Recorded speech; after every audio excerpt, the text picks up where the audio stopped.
Yeah, that's what I would say too. But, I mean, they said it to you? What were they thinking? That's insane. Excuse me, do you mind just kind of keeping it? I'm trying to do something. What do you want?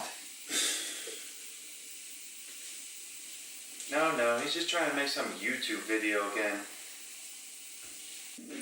So we've all had those times where it's just really tough to speak up. And we wonder why. I mean, we want to say what's on our mind, but should we? Is it going to come off as rude or arrogant if we just let people know how we feel? Let's look at that today.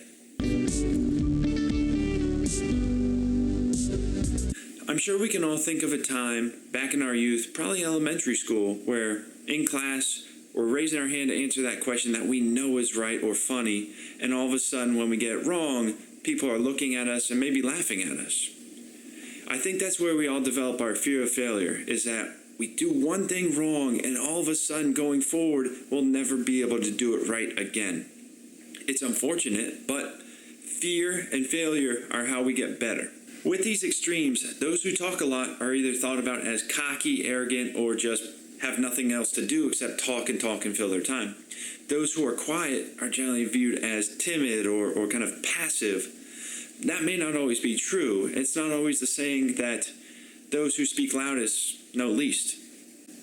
Being able to speak up at times like that, when you have something to say, shows a confidence that you value what you actually have to say and that it's important. If you had a very important thing that could help out what your meeting is going to say and you hold it back, are you actually doing your job to improve your company? Are you actually going to get yourself better if you have a better idea and then just let it simmer? From a young age, most of us are told to bite our tongue. That's another way to be able to literally manifest tension in our jaw, and what that's going to mean is that we don't want to speak our mind.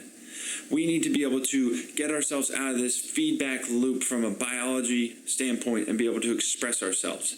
We have so much things that we can bring to the world, so why hold them back? Once we change our belief system and how we can express ourselves in the world, we'll find that we feel more energetic because we actually feel like we have an active role in achieving what we want. To improve who we want to become, we have to be able to express our ideas, otherwise we'll be standing still. A treadmill is a great tool, but you have to plug it in and get going first in order to make any progress. So my challenge to you is to be more assertive. It's not a bad thing to let people know how you feel about certain things or what you're thinking. It will allow you to also develop a deeper understanding of why you feel certain ways when people ask you to clarify yourself. So if in your next meeting, your boss asks you if anyone has a better plan for what you're doing, don't be afraid to speak up.